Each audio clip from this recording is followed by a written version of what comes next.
Hey, thanks for joining me once again. Today we're doing another awesome look at a independent book from some smaller independent creators, and I have to apologize to them because I did get this in the mail from them several weeks ago at this point, and there was the holidays and birthdays and just all kinds of stuff kept getting in the way, and with these books like this, when it's something I've never seen, I have to make sure I can take the chance to sit down and like really read it and kind of make sure I understand it. It's one thing if I pick up an issue of like something I've read, like Fathom, for example. I've had this for years and I've read it over it a dozen times.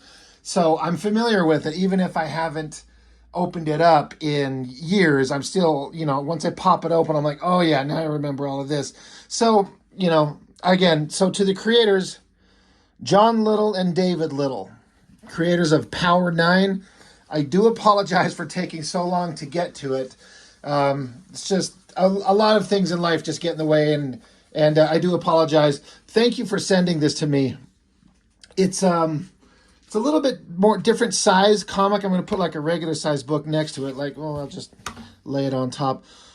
A little skinnier and then a little shorter. So it's a unique size. I'm kind of curious as to John and David. Like, what made you decide on this size? Like, what makes you kind of go with this size when you kind of decide to print these things up? I'm just curious. What makes you kind of choose the format that you do? It's still plenty big enough to read and see and get everything in there, but why not go a little bigger? Why not go a little smaller? I'm always kind of curious on what people's kind of reasons are for doing the things that they do. But anyway, let me make sure I want to get the whole thing in here if I can. The Brothers Little, so John Little and David Little, Power 9, Part 1.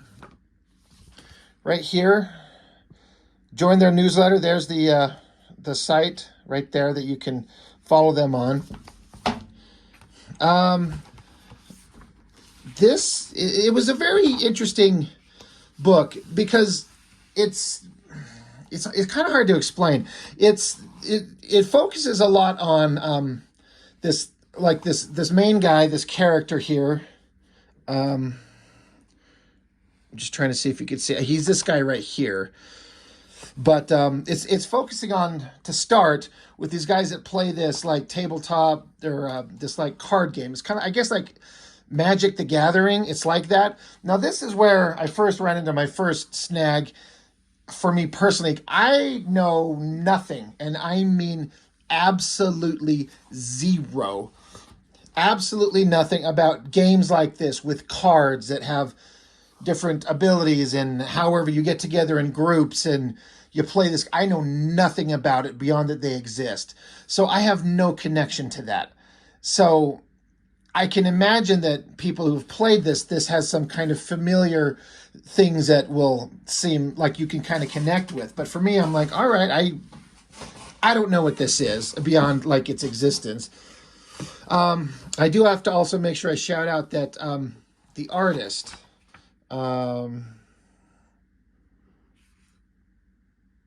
sorry, I just wanted to make sure it's listed here, but John Little, artist on this book, can really draw. Like, artistically, I mean, I see things in here, I'm like, if I was tasked to draw certain scenes like this, I would have an incredibly hard time.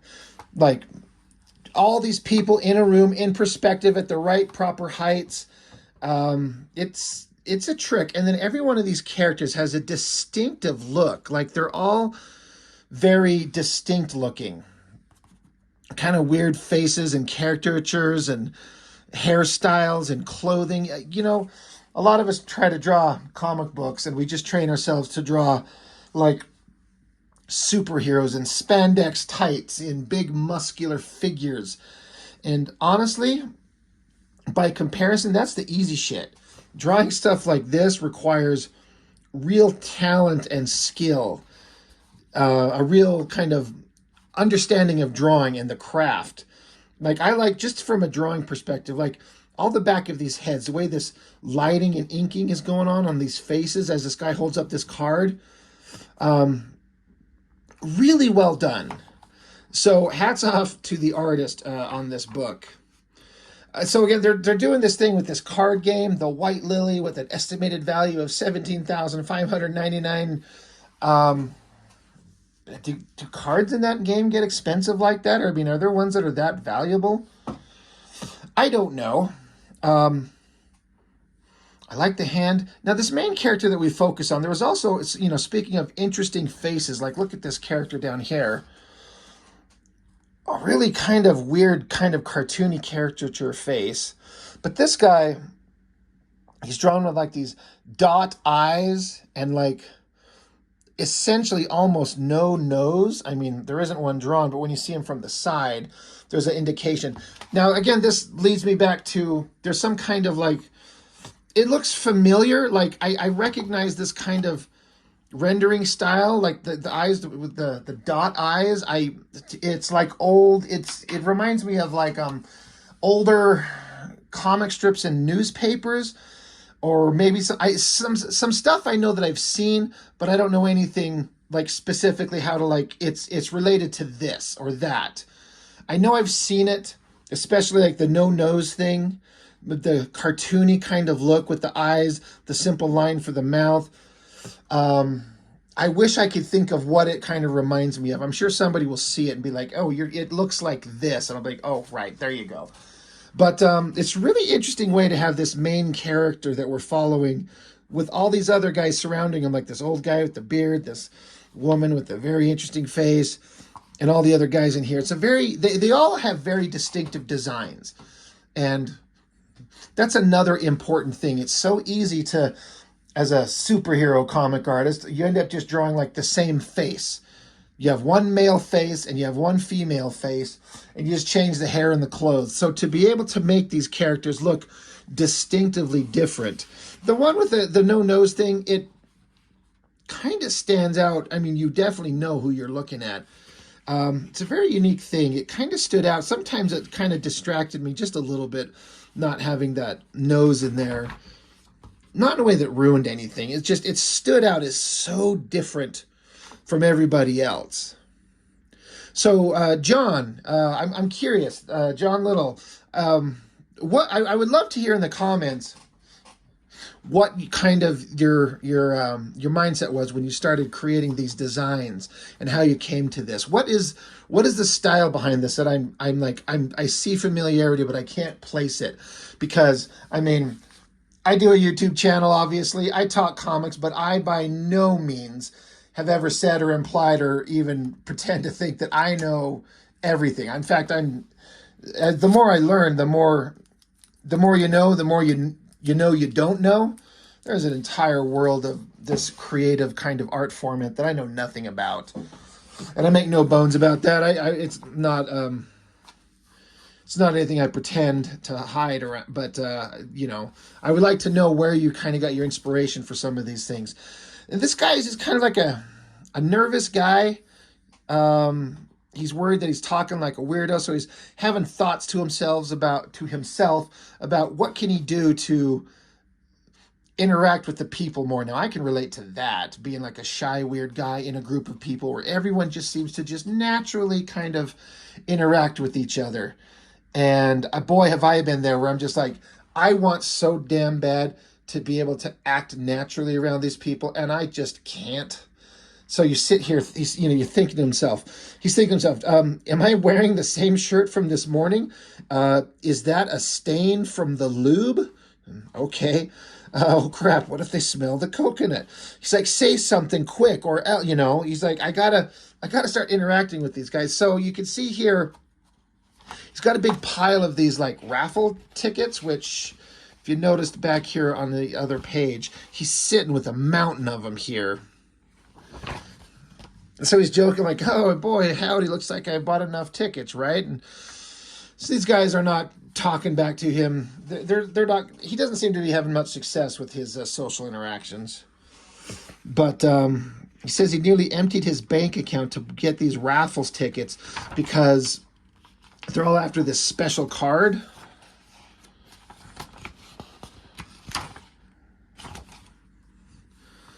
But then this other guy comes up, pats him on the back. They have a little conversation. This guy's nervous that this guy's here. He says, and he's saying to himself here, you can never feel like yourself when this loudmouth is around with his bulging physique and wild hair and good looks. I wish he'd just give you a big hug and then leave. So then he says, can I sit with you, dorks? He's like, boy, howdy, sure. So it looks like new guy that shows up, he's got one ticket. Meanwhile, this guy's got a billion. So then this character, the girl, she's like, all right, it's raffle time. Get your tickets out. Let's get started. So then she pulls out the winning ticket, reads off a number. He's flipping through all of his. And, of course, dude sitting next to him who just showed up, he's got one ticket. Boom, he won. So then our main character's like, would you sell it to me? He's like, back up, get off me, pal. So I thought this was funny. The guy says, to celebrate, I'm strictly playing naked now. The guy's like, what? So everyone's clapping and happy for him. And this other guy kind of points out to him, like, that sucks for you, man. Like, you had way more tickets than anybody. You didn't win nothing. So the guy picks up some of these dice and hucks it at him. And he's driving home and he's pissed off. What the golly gee darn fuck? How can one person be so unlucky? You bought so many tickets. What are you, cursed? No one appreciates how much you deserve to win this. Fuck. So the guy's just having a little meltdown. I like the drawings of the car. I feel a lot of speed. The angles on it. Again, there's that kind of cartoony looking face. It's a really weird rendering style, but you can see the emotion in it. And the lettering, too. I did notice the lettering. There was a lot of attention paid to it, especially in some things as we get coming up. But, so it was a kind of I don't want to say weird implying a negative thing. I don't mean it that way. It was just sort of like an interesting beginning. Like, okay, we're at a Magic the Gathering type game. Nervous guy is trying to win a thing. He doesn't win.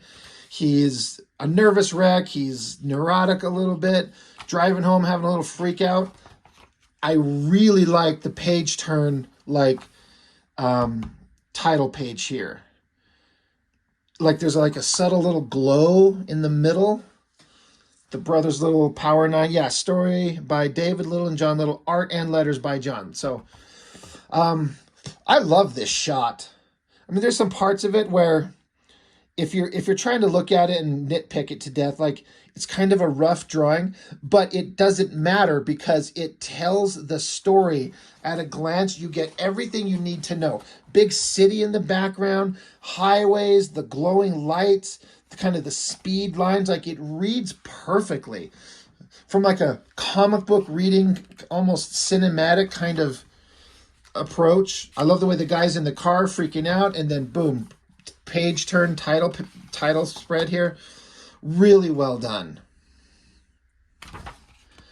So that was, it also has dates. It's this was October 28th, 2018. Then we go, I guess, back in time, September 10th, 94. So I guess this is the same character in high school. There's this guy, looks like he's roughing up with some girls. He gets dropped on the ground. They all laugh at him. He offers a helping hand, but then the guy tells him to get out of here, loser. I don't need any help. So we can see that this kid is, like, even back when he was younger, he was a kind of a, I don't know, I don't want to say a loser, but he had a hard time fitting in. I keep wanting to call out the artwork with the good kind of layouts, the like isolation of the character in a single scene, the way he's standing here surrounded by nothing to kind of emphasize his loneliness. Like the buildings in the background. He comes home, and then there's this guy just sitting on the porch, and his name's Kelgar. I don't know what kind of name that is. He says, Kelgar, can I swear in front of you? And this older guy says, sure, why not? So this guy just kind of quiet, and then he says, bitch. Like, he wanted to just cuss, like somebody who doesn't usually cuss. And so now we're off into another, I mean, why we started in the future, and then we're back in time when he's a kid. I guess we're going to learn how this kid gets involved in the card game. He's starting. He's got some of them. He's like, now I have all the wall cards from the new set. Um, Now this is what I was talking about, the lettering. If you notice, like when the kid's talking, the lettering is all kind of straight and even. But when this guy talks, I'm going to bring it up closer. If you notice, all the letter forms are like twisted and leaning around, like something's off. Something's a little bit different. Like it doesn't tell you necessarily what, but it's just something's different. And so it's paying attention to your lettering like that, which is something that I struggle with on a big scale. So I appreciate that from an artistic perspective. But the guy's like, hey, I found something for you. It's something you'd like. And he's like, gee, that's neat. It's like a book on this game. The 9 wizard cards, too powerful to ever be printed again. I've never seen any of these. This guy's like, yeah, it turns out that dorky game you play has 9 cards that are pretty collectible, and they're already worth hundreds of bucks. So he gets a card here from him. He says, like I always tell my clients, it's good to have a golden goose, so I got you something to get you started. So it's like he hooks him up with an important one.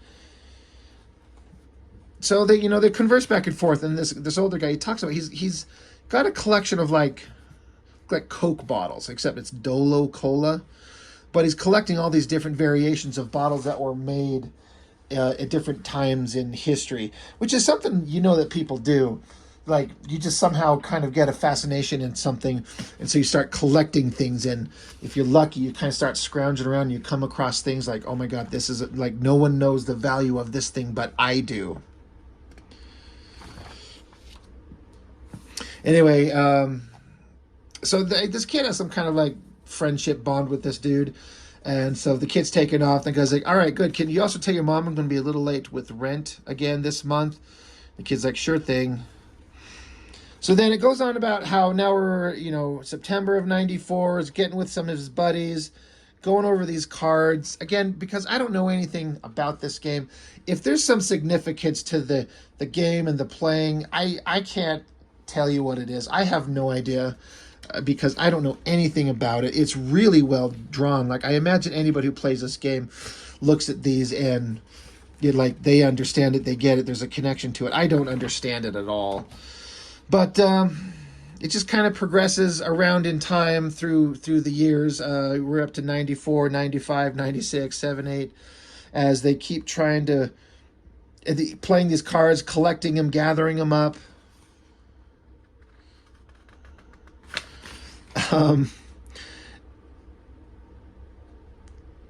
So yeah, there's this moment where it says here that Rudy, our main guy, has stolen from everyone he knows that has wizard cards except 2.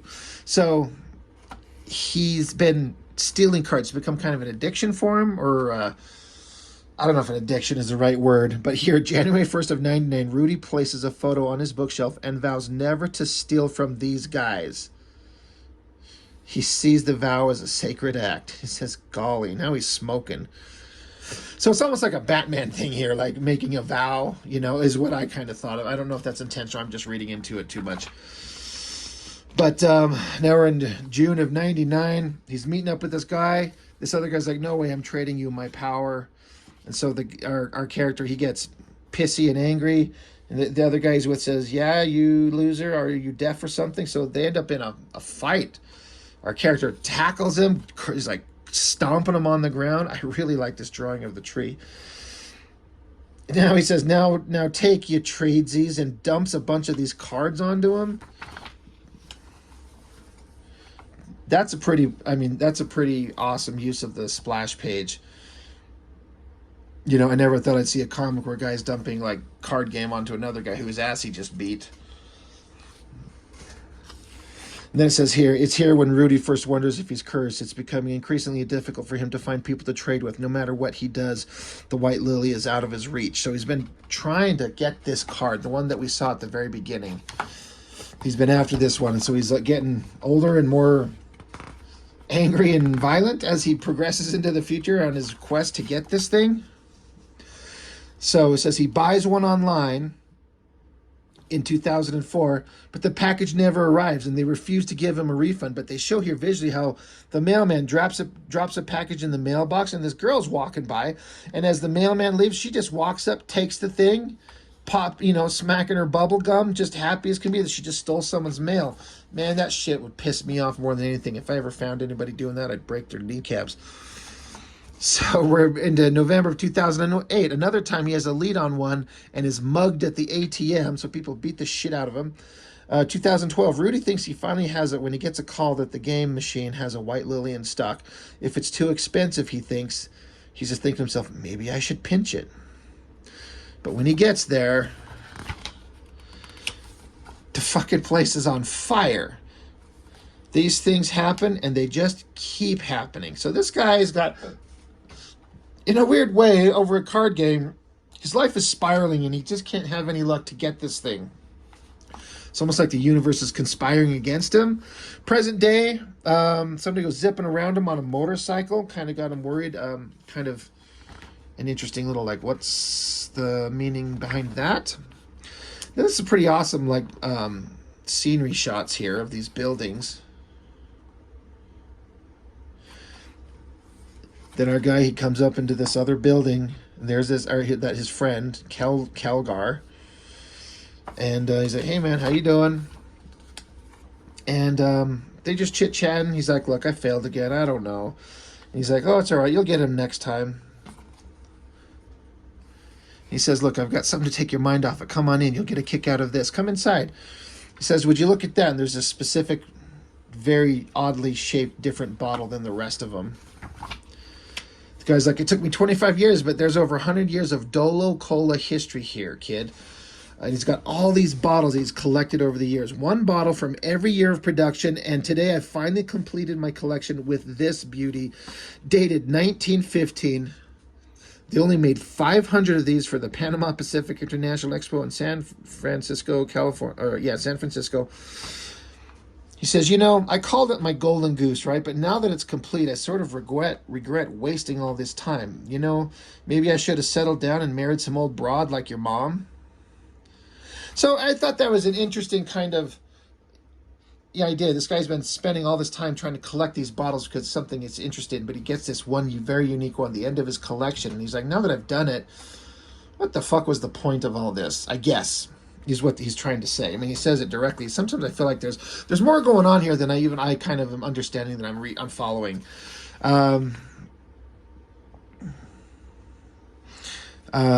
But anyway, the guy kind of continues, like, you need to take a break from chasing that golden goose, that card he's after. See, that's what I was trying to tell you. It's okay if you never finish a collection. There's more important things in life.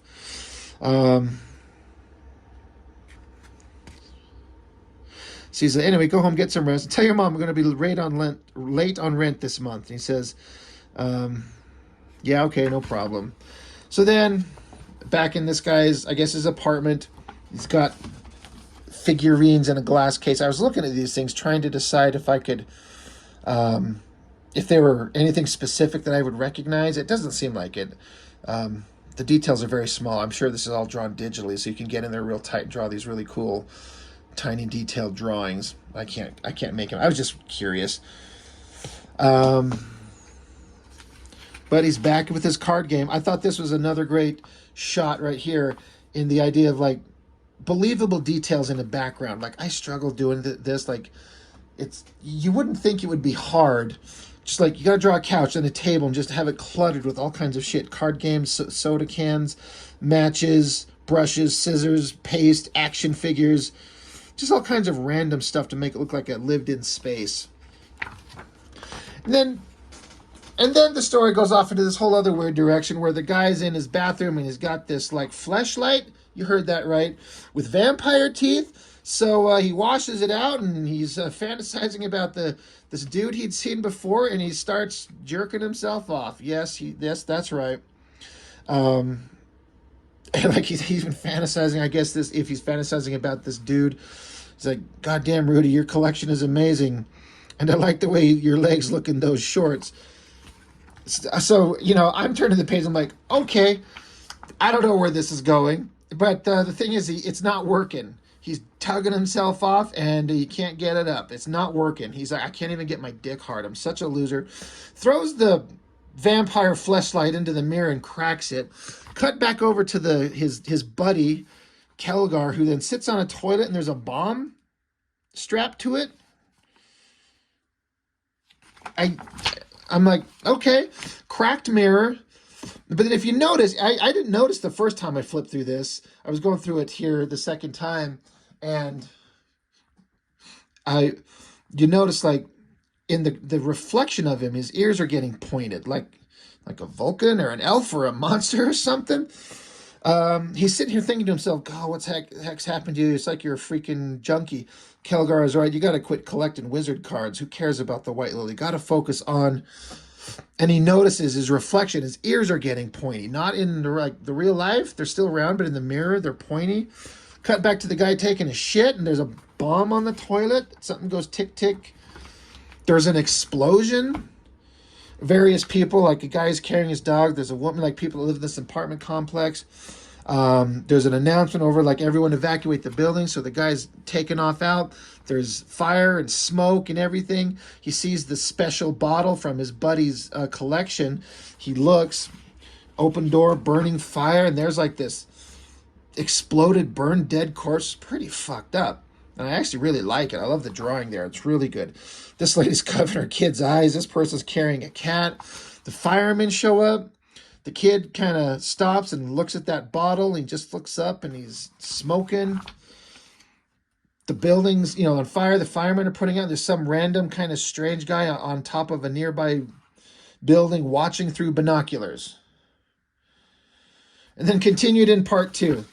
All right, that whole thing, I was like, you could not have told me where the hell this story was going. I'm like, we started one place, it's obsession with the game, and then I had no idea where this was going. I have to make sure I shout out, I can't stress this enough, I thought the artwork in this was some of the best I've seen from all these independent books that I've been getting. I haven't gotten any of them I haven't gotten one that's bad, but this stood out as very unique, but very well drawn. Lot of effort put into it. Caricatures, details, lighting, drama. Like, there is some serious skill here.